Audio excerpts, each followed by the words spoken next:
स्वागत है आप सभी का। हम बात कर रहे हैं कुंडली में बनने वाले योगों की।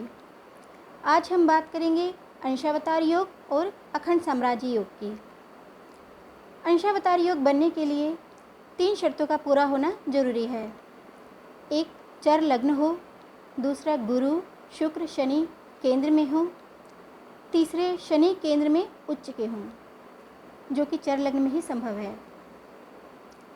अंशावतार में पैदा हुआ जातक प्रसिद्ध होता है, विद्वान होता है, आनंद का भोक्ता होता है, दर्शन शास्त्र का ज्ञाता होता है। ऐसे जातक शासक या शासक तुल्य होते हैं, सांसारिक सुखों का भोक्ता होता है। ऐसे जातक धनवान होते हैं, इनकी यश कीर्ति चारों तरफ फैलती है, युग प्रवर्तक होते हैं। आइए कुंडली के माध्यम से समझते हैं।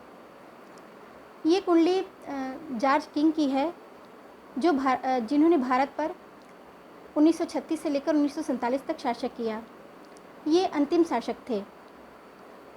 इनकी कुंडली तुला लग्न की है। लगन में शनि उच्च के बैठे हैं और शुक्र भी साथ में हैं। गुरु दशम भाव में उच्च के हैं। तो इनकी कुंडली में तीनों शर्तें पूरी हो रही हैं। चर लग्न है, गुरु शुक्र शनि केंद्र में हैं और शनि उच्च के हैं। अखंड साम्राज्य योग, यह योग स्थिर लग्न की कुंडली में ही बनता है। इसमें गुरु का द्वितीयेश, पंचमेश और एकादशेश होना जरूरी है, जो कि स्थिर लग्न में ही संभव है। दूसरा, द्वितीयेश, नवमेश और लाभेश का चंद्र लग्न से केंद्र में होना जरूरी है। जिस जातक की कुंडली में यह योग बनता है, वह अनंत संपत्ति और धन का स्वामी होता है। उसकी समृद्धि में उत्तरोत्तर वृद्धि होती रहती है। उसे स्थायी साम्राज्य और धन प्रदान करने वाला यह महान योग है।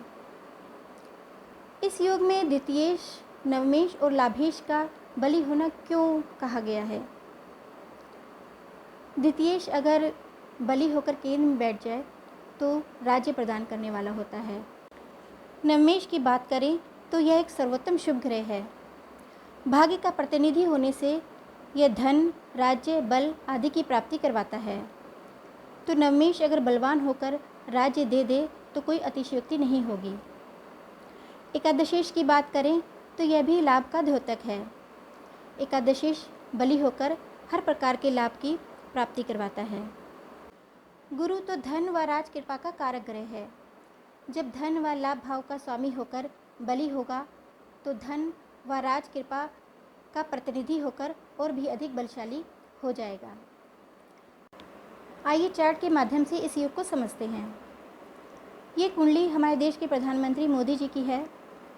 इनका वृश्चिक लग्न है, जो कि एक स्थिर राशि है।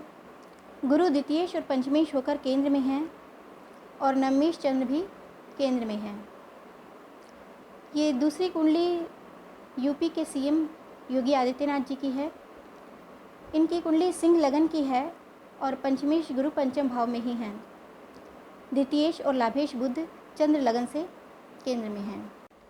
अगर आपका भी अपनी कुंडली से संबंधित कोई प्रश्न है तो आप कमेंट बॉक्स में दे सकते हैं। आगे आने वाली वीडियो में हम उसका जवाब देने की कोशिश करेंगे। धन्यवाद।